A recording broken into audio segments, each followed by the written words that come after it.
I greet each and every one of you in Jesus' wonderful and lovely name. Groet in Jesus' wonderlike naam. Wat 'n voorreg om weer so vandag saam te wees in die huis van die Here. In die woord van dank van my kant af van Stortventer wat verlede week godsdienst waargeneem en dankbaar vir u en elkeen van u wat hier was en so saam gedeel het, ook in die diens, terwyl ek in die dan hier was. Ons verneem dit was 'n geseënde geleentheid en is baie dankbaar vir die woord wat die Here ook met ieder en elk kon deel. Ja, ons het toe die geleentheid gehad om aan die, ek wil amper sê die ander kant van die skerm te wees as wat ek nou is. Ons was toe een van die luisteraars wat ook ingeskakel het. Mag die Here dan ook so vandag sy woord in elkeen van ons harte kom sien. Wil jy nou my Bybel oop te maak in die boek van Romeine, die 8ste hoofstuk, en ons gaan saam lees vanaf vers 1 tot en met vers 17. Romeine hoofstuk 8 vanaf vers 1 tot en met vers 17. Romans chapter 8. And we'll be reading from verse 1 to verse 17. Romans chapter 8 from verse 1. Romeine 1. Daar is nog nou geen veroordeling vir die wat in Christus Jesus is nie. Vir die wat nie na die vlees wandel nie, maar na die Gees. Want die wet van die Gees van die lewe in Christus Jesus het my vrygemaak van die wet van die sonde en die dood. Want God het wat vir die wet onmoontlik was, omdat dit kragteloos was deur die vlees, deur sy eie seun in die gelykheid van die sondige vlees te stuur, en dit terwille van die sonde veroordeel in die vlees, sodat die reg van die wet vervul kon word in ons wat nie na die vlees wandel nie, maar na die Gees. Want die wat vleeslik is, bedink vleeslike dinge, maar die wat geestelik is, geestelike dinge. Want wat die vlees bedink is die dood, maar wat die Gees bedink is lewe en vrede. Omdat wat die vlees bedink vyandskap teen God is, want dit onderwerp hom nie aan die wet van God nie, want dit kan ook nie. En die wat in die vlees is, kan God nie behaag nie. Julle is egter nie in die vlees nie, maar in die Gees, as naamlik die Gees van God in julle woon. Maar as iemand die Gees van Christus nie het nie, die behoort nie aan hom nie. Maar as Christus in julle is, dan is die liggaam dood vanweë die sonde, maar die Gees is lewe vanweë die geregtigheid. En as die Gees van hom wat Jesus uit die dode opgewek het, in julle woon, dan sal hy wat Christus uit die dode opgewek het, ook julle sterflike liggame lewend maak deur sy Gees wat in julle woon. Daarom dat broeders is ons skuldenaars, nie aan die vlees om na die vlees te lewe nie. Want as julle na die vlees lewe, sal julle sterwe. Maar as julle deur die Gees die werke van die liggaam doodmaak, sal julle lewe. Want almal wat in die Gees van God gelei word, die is kinders van God. Want julle het nie ontvang 'n gees van slawerny om weer te vrees nie, maar julle het ontvang die gees van aanneming tot kinders, deur wie ons roep, Abba, Vader. Die Gees self getuig saam met ons gees, dat ons kinders van God is. En as ons kinders is, dan is ons ook erfgename van God en mede-erfgename van Christus. As ons naamlik saam met hom ly, sodat ons saam met hom verheerlik kan word. Kom ons maak ons so toe. Here, baie dankie vir u geleesde woord. Dankie dat ons die voorreg het om dit te kan lees. Dankie dat ons die voorreg het om daaroor met mekaar te kan deel, Here, en daaroor te kan gesels, en daaroor te kan leer. My gebed vandag is, Here, dat hierdie woord in ons harte sal kom blyplek vind. My gebed is, Here, dat hierdie woord 'n werklikheid sal word in ons lewens. Ons sin vanmôre van die liefde, Here. Ons sin van die grootheid van die naam. Ons sin van die genade. Here, maar hierdie is nie dinge wat altyd vir ons 'n werklikheid is nie. En vandag wil ek bid, Here, dat die woord vir ons werklikheid sal word. Dat die woord vir ons lewe sal wees, Here. Lewe sal gee en lewe in ons sal opwel, asseblief, Vader. I want to pray, Lord, that you will use your word this morning to become a well of fresh water that will refresh the soul, that will bring forth new life, and that will allow us, Lord, to live as you called us to live. Therefore I pray, Lord, that we shall open our being to hear what you are about to share, that we shall receive it and make it our own. Wees u die spreker, Here. Ja, opnuut vra ek berg by agter die kruis, dat ons u in gesig sal kry en in gesig sal hou, en u sal toelaat om in ons te spreek. Dis ons gebed in Jesus se naam. Amen. Ons teksvers is vanmôre opgeteken, letterlik in die laaste 3 woorde van die bekende vers Jesaja 43 vers 1. En ek wil vanmôre kom stil staan, denk by die Here vir Israel kom sê, die woorde waarmee hy kom afsluit in hierdie vers, kom hy en hy sê vir Israel, jy is myne. Jy is myne. Isaiah 43 verse 1, the last 3 words, you are mine. En so wil ek die boodskap titel vanmôre, wat as? Wat as? What if? What if? How many times have we not asked this question? But more so, how many times have this question, what if, not held us back in life? The Lord says, He said to Israel, you are mine. And still to this day,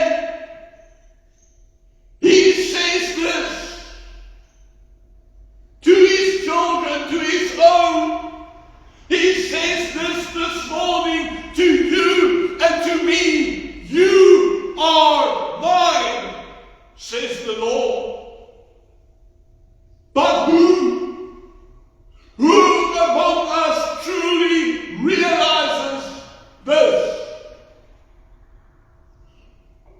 Who of us are fully, truly and completely convinced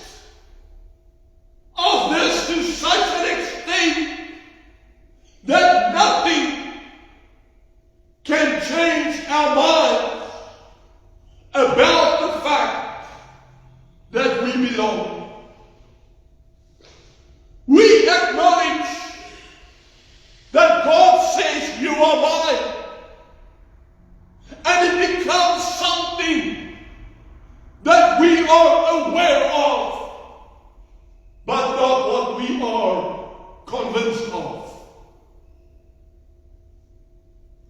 But when the Lord says, you are mine,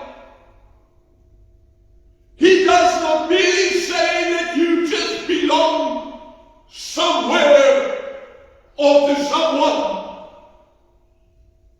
but that you and I, that we belong to Him, the Creator of this world.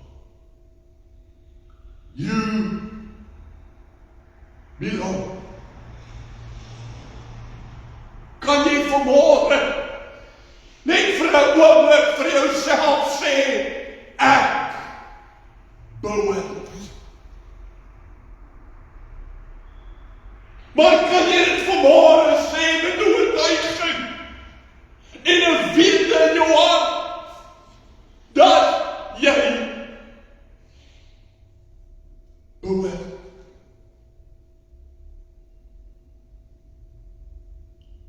Die apostel Paulus kom skryf 'n brief aan die kerk in Rome. En hy begin hoofstuk 8 met woorde wat so kragtig is, maar wat ons by tye lees in oorsig, sonder om die krag daarvan te ontvang. Paulus sê, daar is dan nou geen veroordeling vir die wat in Christus Jesus is. Hierdie is iets waarvoor ons almal nog so bang is. Mense sê, nee, ek is nie bang daarvoor nie, want ek gee nie om wat iemand anders gesê het nie. Nou, hoekom bou jy soveel mure om jou? Hoekom draai jy soveel mure met jou saam, waarin jy jouself toesluit om jou te beskerm van dit wat daar buite gebeur?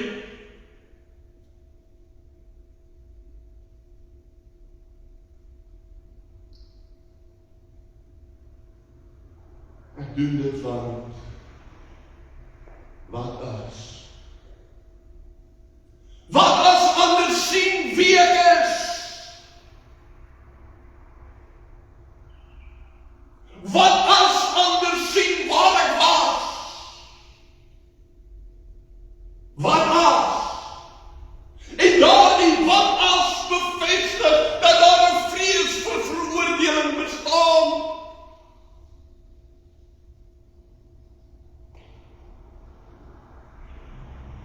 Die oomblik wanneer ons dit begin afvra, dan begin dit ons terughou om volkome te wees wie ons werklik is. En ek wil jy moet oplet wat aan my woordkeuse vanmôre, dat hierdie vraag wat as hou ons terug van wie ons werklik is. Nie wie ons kan wees, moet wees, gaan wees in die lewe nie, maar wie ons is. Want God het my met alle potensiaal en volheid reeds geskape. Dis reeds in my ingeboesem. Dis reeds wie ek is.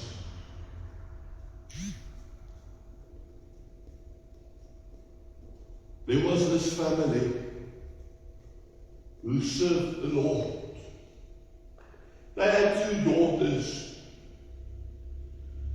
And when the oldest went off to college and furthered her studies, she also grew further and further away from the Lord. Up to such a point that she outgrew the law. One day, the pastor who pastored the church her parents attended saw her, and he asked her whether she wouldn't consider returning to church. Wouldn't you come back?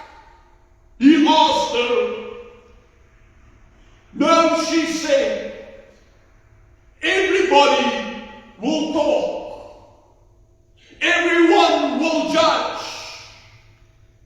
They won't, replied the pastor. And even though we are in a very big congregation, if anyone does, we'll kick them out. But she never returned. Because what if? One day this girl was involved in a motor vehicle accident.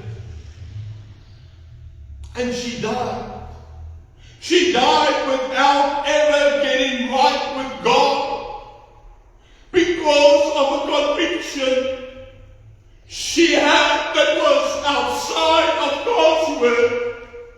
And outside of what Paul wrote to the Romans. Paulus sê, nie net dat vir almal wie in Christus is daar veroordeling nie. Maar hy gaan voort om te sê, want daar is geen veroordeling nie, want die wet van die gees van die lewe in Christus het my vrygemaak van die wet van die sonde. Paulus in sy lewe het iets geleer van wette. Nou as jy na die geskiedenis van 'n Paulus kyk, dan weet jy dat hy was 'n fariseer in die strengste en die hoogste vorm wat daar was. Hulle was wetties. Hulle het gehou by die letter van die wet. Hulle het dit uitgelewe en Paulus het dit toegepas. In die hoogste vorm wat hy kon.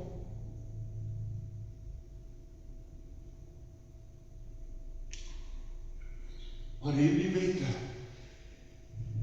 wat Paulus leer ken het hom nie toegelaat om die Here van die wet te ken. Nee, Paulus het net die letter van die wet geken. And so as he went on his way to Damascus to further his prosecution of the church, because he had to enforce the law, as he was on his way, he met one who said, "You are mine." It was after this that Paul became aware of laws that truly made a difference. Not laws that brought forth death. Not laws that were only there in the letter thereof, but laws that revealed and bring forth life. Laws that made a difference. Paul learned about the law of the Spirit of life. Not only did he learn about this law, but he activated it in his own life and taught others to do the very same thing. Jy sien die lewe word gereguleer deur wette. Niemand van ons kan daarvan af wegkom nie.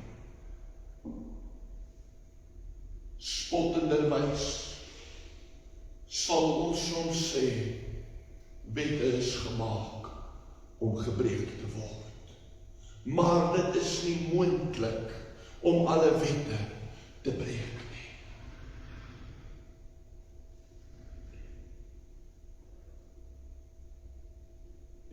algemeenste wet, wat elke liewe dag 'n invloed op jou en op my lewe het, is die wet van swaartekrag. Jy sien, as ek hierdie potlood optel, soos wat ek gedoen het, omdat my hand 'n sterker wet aktiveer, lig ek hierdie potlood op en kan ek dit vashou. Maar die oomblik wat die wet wat geaktiveer was om hierdie potlood van een oppervlak op te lig tot 'n volgende hoogte, die oomblik wat daardie wet gekanseleer word, uitgelaat word, dan val die potlood na die grond weens swaartekrag. Weer kan ek hom met optel en hom terugsit waar hy was. But why does an aeroplane not fall from the sky when it flies? What about the law of gravity? Then another law was activated to override the law of gravity. Or put it in another way, a law that is stronger than the law of gravity was activated. And that ensures that planes remain in the air and do not fall. When the law is cancelled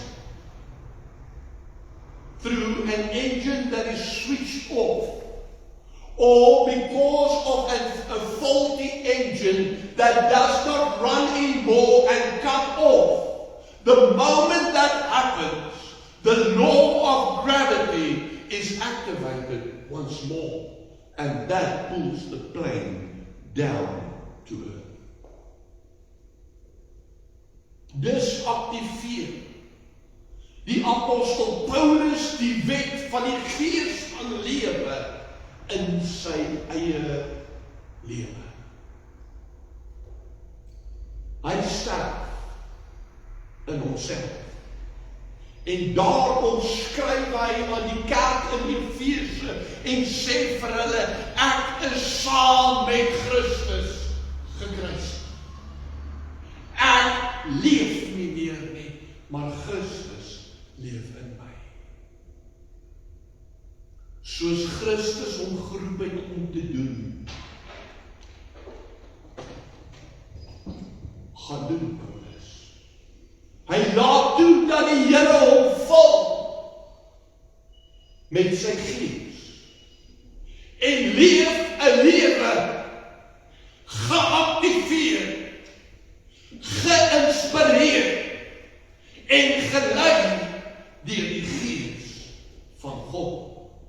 En dis hierdie gees wat die kinders van die Here onderskei van enige ander geloof wanneer dit geaktiveer word. Maar mense doen dit nie. Ons streef nie na die gees van lewe. Want wat as ek nie weet hoe om dan te leef en hoe om daar die lewe vol te hou? Wat as? That is why we become dependent on the guidance and input of God's Spirit in our lives. We come to the place where we have to hear His voice. We come to the place where we have to ask, Lord, what is it that you want me to do? That is why Paul declares that we walk by faith and not by sight. We walk by faith. Ons wandel in geloof en nie in aanskou in ons.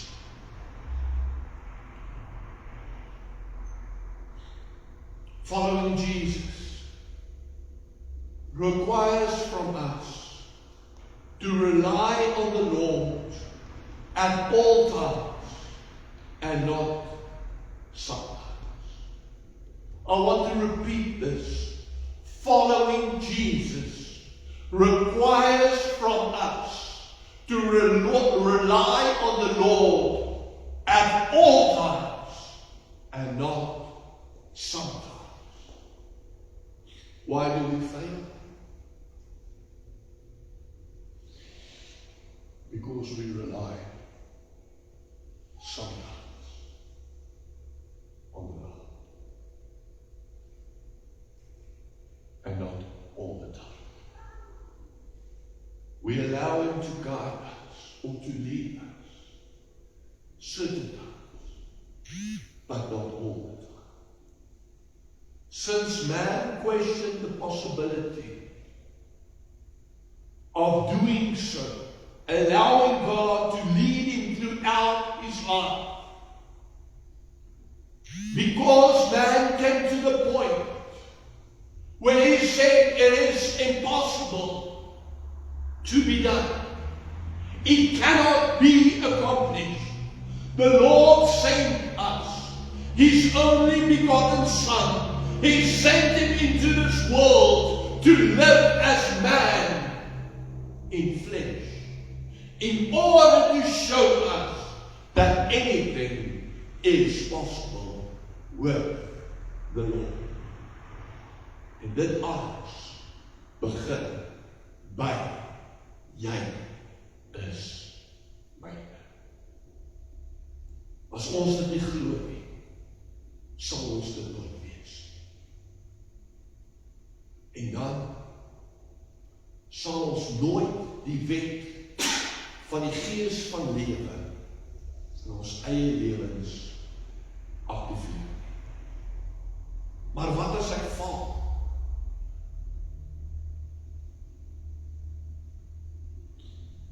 Dan help God jou weer.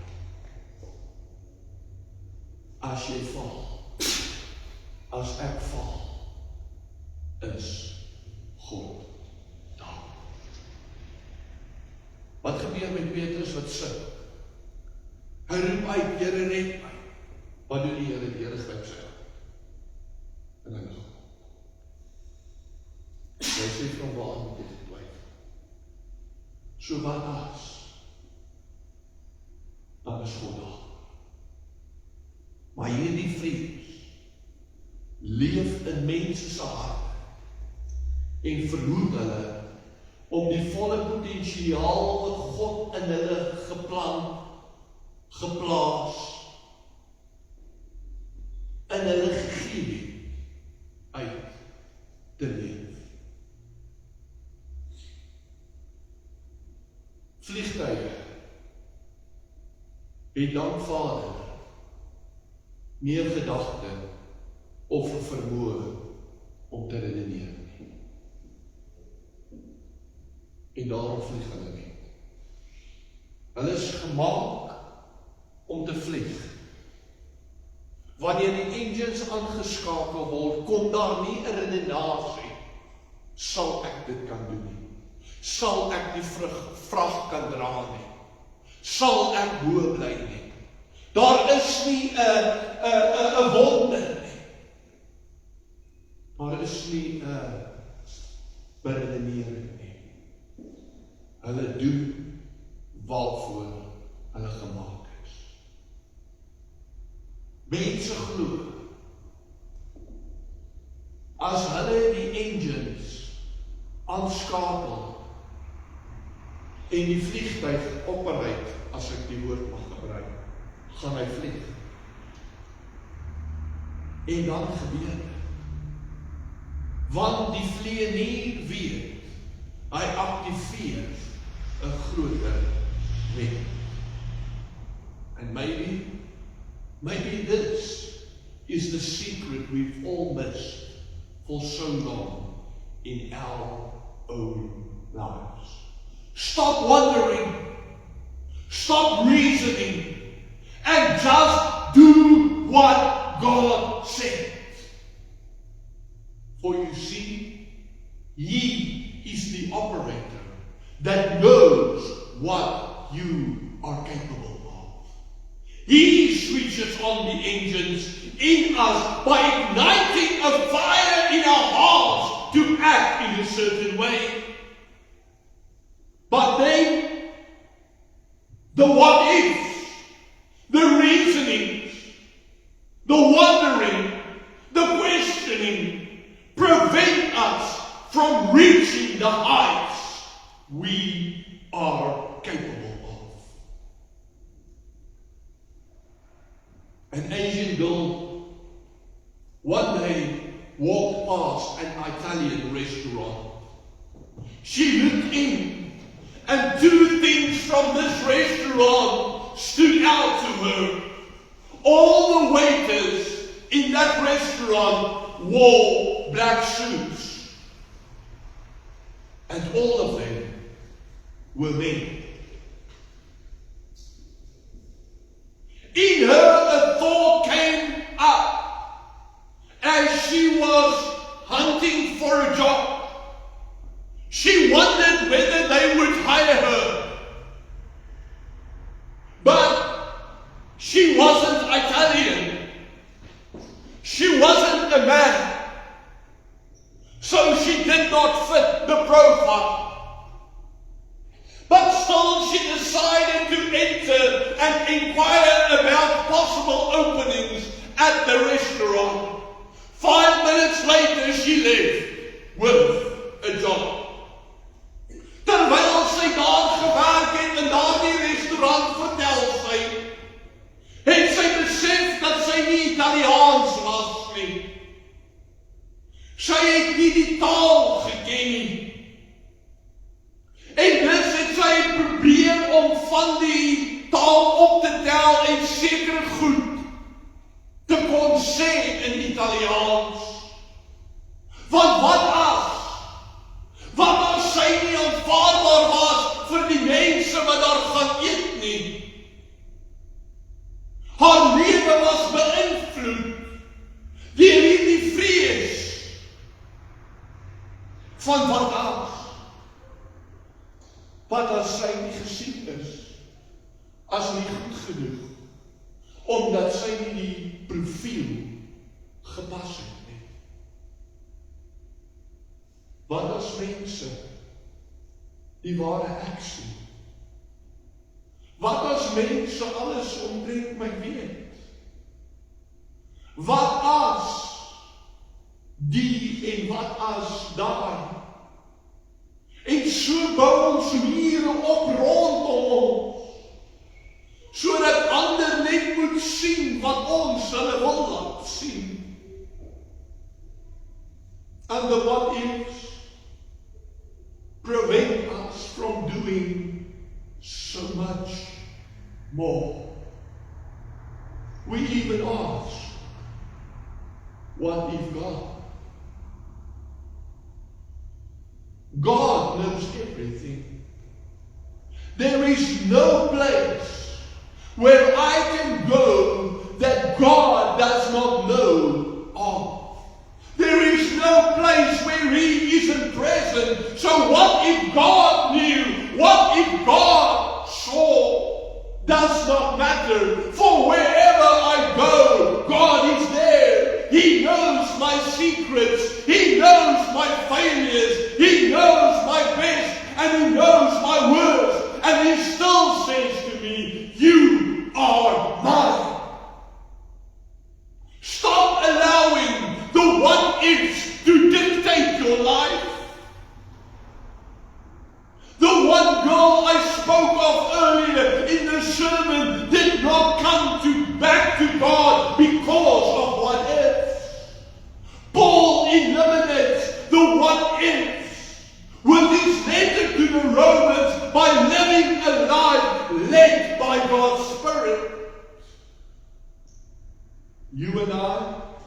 What should we do?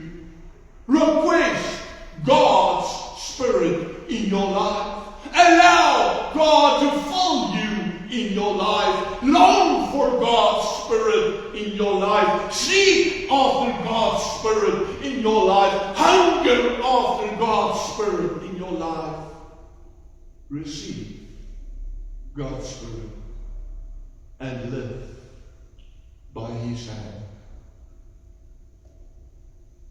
The old will be no more, but the new, which God gives, will become a reality. For those who are in Christ are a new creation.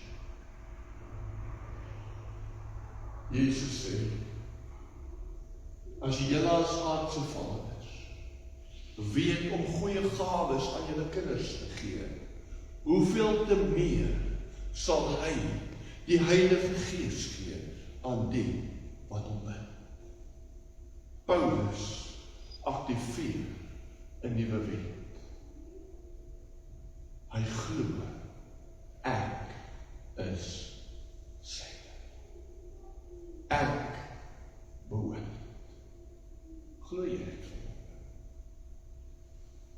Glo jy dit vanmorgen? Glo jy vanmorgen as hy sê, jy is myne?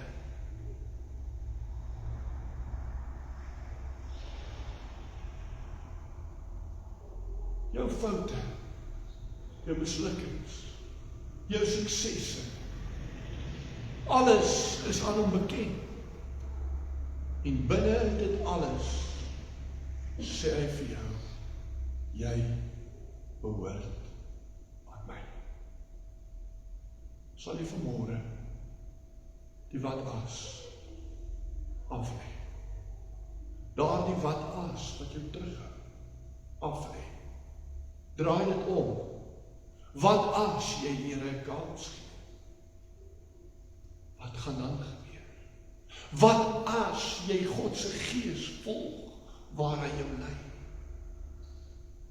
Wat as jy hoor en daarop reageer? Wat as hoef jy nie terug te hou, maar kan jou lei om hoër hoogtes klim? Want jy is vandag syne. Kom ons sluit ons.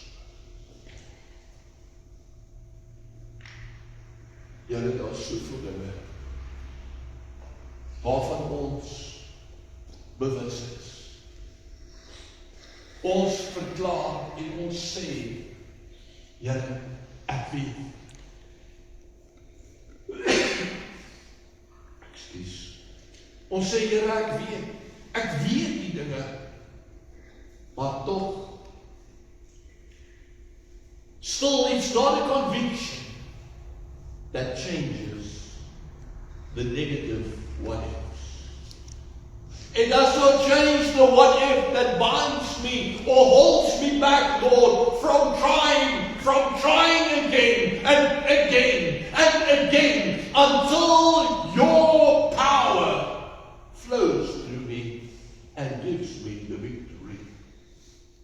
Therefore, I want to pray today, Lord, that we shall come to the place where we shall hear your voice.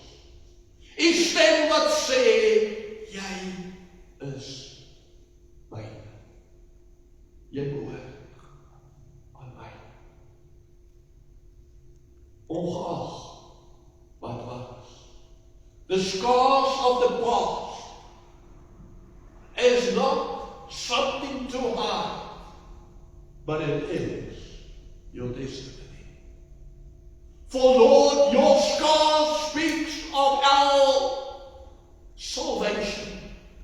And so I want to pray that we shall use our scars to motivate others, to show others that nothing will prevent us or stand between us or prevent us from living with thee being acceptable to thee, and being your soul. Here ons het vandag 'n koortjie gesing wat gesê, so glad on your soul. So glad your mercy has followed me and set me free. En ek wil bid dat dit opnuut weer in realiteit in elke hart sal word, sodat niks van ons lewens ons sal verhoed om die wet van die lewe te aktiveer, sodat U in ons sigbaar kan wees. Sal U die naprediker van hierdie woord wees en U dit in ons harte berg, Here, en ons help om nie meer te wonder nie, maar te weet en te wandel in oortuiging. Dit bid ons in Jesus se naam.